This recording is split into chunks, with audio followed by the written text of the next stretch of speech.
Marcia met Howard Collins at church. Marcia was 35 years old. Howard was 41.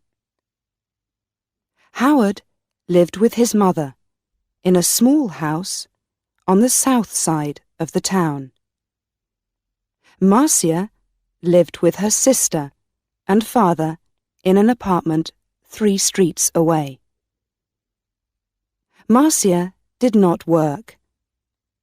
Her father, George Grant, was ill and never left the apartment. He stayed in bed most of the time and always needed somebody with him. So Marcia stayed at home with her father and only went out when her sister Karen was in the house. The 2 sisters were very different. Marcia was short, with a small, round face and short black hair. Karen was 10 years younger. She was tall, had long brown hair and good legs, and a suntan all through the summer. People often said to Marcia, "Your sister is very beautiful." There were always lots of men ready to take Karen out to dinner or to the cinema. But Marcia stayed at home. Karen worked in a shop in the town. When she was at home, she liked to sit up on the roof garden of their apartment building. It was one Sunday in May when Marcia came home with Howard the first time. She took him to see her father. George Grant was in bed. He had grey hair and a grey face. Sometimes he read a book, but mostly he just sat in bed and watched television. "This is Howard, Father," Marcia said. "He works at the hospital, and we met at church. I told you about him last week. Do you remember?" "No," her father said, and he turned his face away, back to his television. He was not interested in new people or his daughter's friends. Just then, Karen came into the room. She wore a white bikini and white shoes. She smiled at Howard. "So you're Howard," she said. "My big sister has got a boyfriend at last." Howard's face went red, and he looked down at his feet. Karen laughed.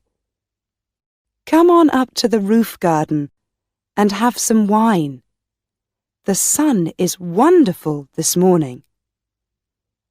"Oh, Howard began. Marcia looked angrily at her sister. But then she said, "Yes, I must get Father a drink. See you in a minute, Howard. Go up to the roof and talk to Karen."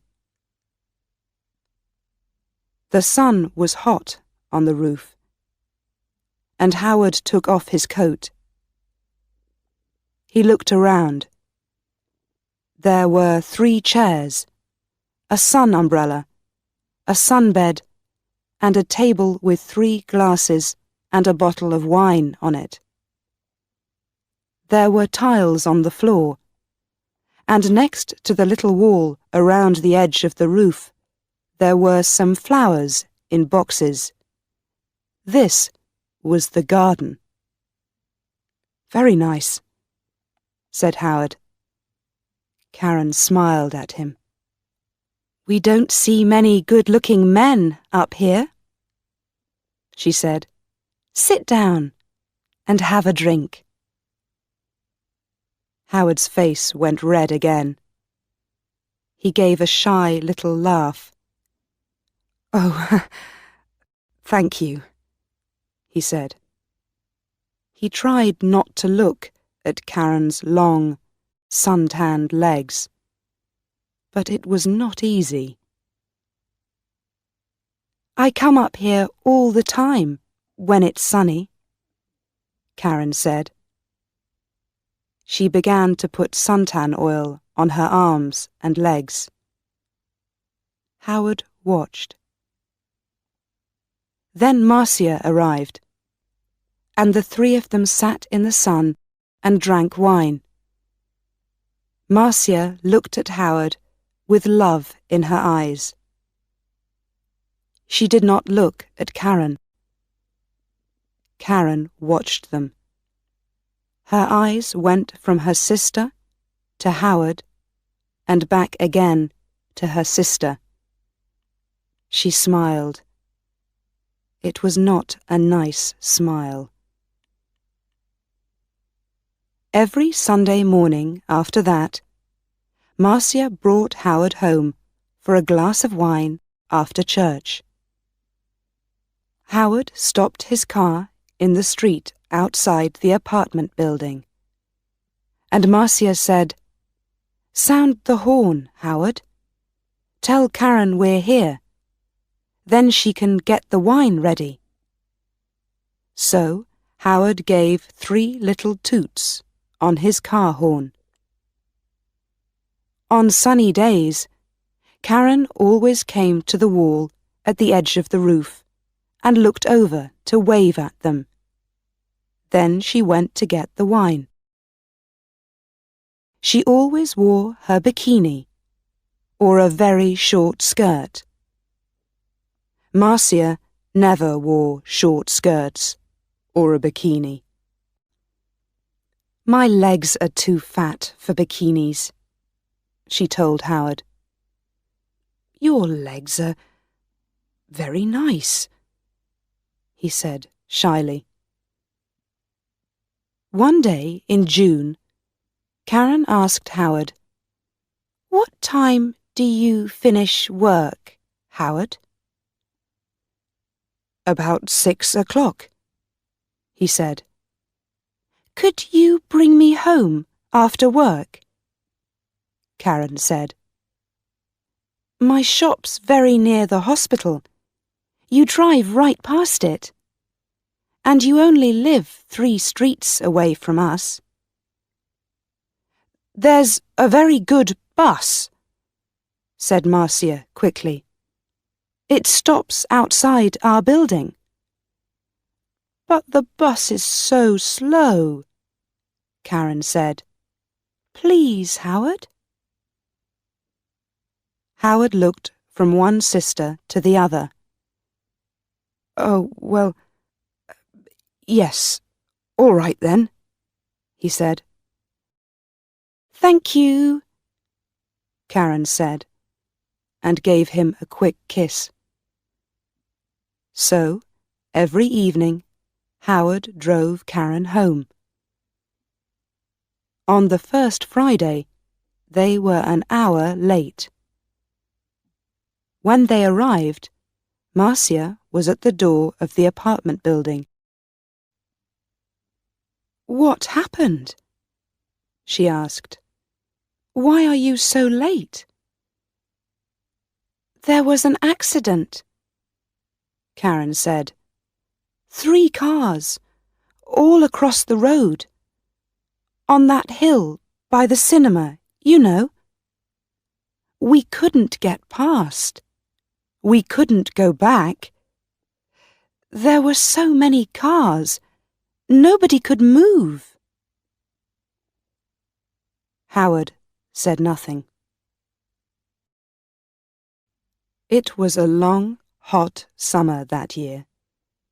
Marcia went to church every Sunday morning and Karen stayed at home with their father. When it was sunny, and it often was, Karen went up to her sunbed on the roof. When Marcia went up to the roof garden, she always sat under the umbrella. But Karen put on lots of suntan oil and sat in the sun in her bikini. "The hot sun's not good for your body," Marcia said. Karen laughed. "Howard likes my body." "No, he doesn't," Marcia said angrily. "Oh, he does," Karen said. "He's very shy with women, but he always looks at my body very carefully. He does it all the time. Perhaps he wants me to take off." "Stop it, Karen," Marcia said. "Don't say those things." Karen laughed. "What's the matter, big sister? Are you afraid I'm going to take him from you?" Marcia did not answer. The next Sunday, Howard phoned Marcia early in the morning. I don't feel very well," he said. "I'm not going to church today." "Oh, my love, I'm sorry," Marcia said. "Can I phone you when I get home?" "Yes, of course," he said. "I can't phone before 1 o'clock," Marcia said. "I'm going to be late back because there's a meeting after church. Something about Africa, I think." "Oh, yes, I remember," Howard said. But Marcia was wrong. There was no meeting after church that morning. It was the next Sunday. So she left church at the usual time and arrived home at 11:45. First, she went in to see her father, but he was asleep. Then she phoned Howard, but there was no answer. Perhaps he's sleeping, she thought, and his mother doesn't want to answer the phone. She went to her room and put on a long summer skirt. Then she went up to the roof garden. She put her hand on the door to the roof and stopped. The door was half open, and she could hear voices. There was someone with Karen. A man. Howard. Howard? Marcia listened. "I feel bad about this," Howard said. "We must tell Marcia soon, Karen." "No," Karen said quickly. She gave a little laugh. "It's our secret, Howard. Only for a little longer. All right? I don't like," he began. "But you do love me, Howard," Karen said. "Not Marcia? Say you love me, please." Marcia suddenly felt cold. You know I do," Howard answered. "But—" Karen kissed him. "It's our little secret." "Oh, is your car outside, my love? We don't want Marcia to see it." "I didn't bring my car," Howard said. "I walked here." "Good," Karen said. But it's getting late. You must go, before she comes home. They kissed again. See you tomorrow. Usual time, usual place, said Karen. Now go. Marcia moved quickly and quietly away from the roof door and ran to her bedroom. She did not want Howard or Karen to see her. She heard their voices. Then the front door of the apartment opened and closed. Howard was gone. Marcia sat on her bed for an hour. Why, she thought. Why does she do it? I stay at home with an old man all the time. I can't go out to work. I can't make new friends. I can't meet new people. I go shopping once a week, and I go to church once a week. That's all. And then I met Howard. When he said, I love you, I was so happy. And now? Karen had everything. Good looks, a job, friends. She was young. She was beautiful. She could have any man. So why Howard? Why? It's not because she wants him, Marcia thought. It's because I love him. It's because she doesn't want me to be happy. But you do love me, Howard, not Marcia? You know I do. Was it true? Did Howard love Karen and not her? No. He saw only the beautiful, sun-tanned body. He didn't know her. She's not going to have him, Marcia thought. Every evening that week, Howard drove Karen home after work. And every evening, they got later and later. The next Sunday, Marcia didn't go to church. I've got a bad head, she told Karen. I just phoned Howard and told him. And he's coming here after church, as usual.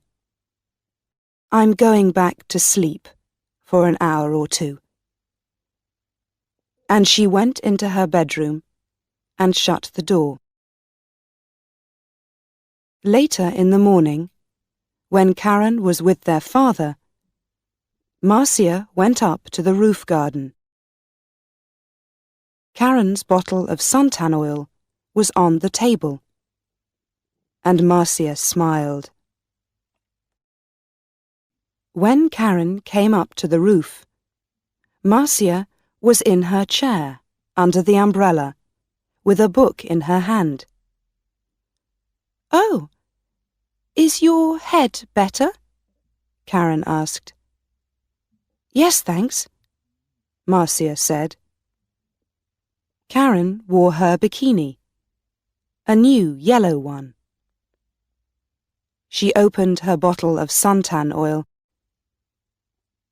Oh, there's not much here, she said. I must get some more. She began to put some oil on her legs. 20 minutes later, Howard stopped his car in the street below. Up on the roof, Karen and Marcia heard the usual 3 little toots on his car horn. He's here, Karen said excitedly. Your man's here, big sister. and she laughed. Yes, Marcia thought. My man, not yours, Karen. Karen jumped up from her sunbed. She ran to the wall at the edge of the roof to look down and wave to Howard. She had no shoes on, and at the wall her feet suddenly slipped away from under her. "Ah!" she cried. She fell forward and put out her hands to grab the wall. But the top of the wall was slippery too. Her hands could not hold it, and slipped away, off the wall, over the edge. And her body went on too, over the edge of the wall, and down, down, down, down. Before she hit the ground, she knew. Slippery. Suntan oil. Marcia.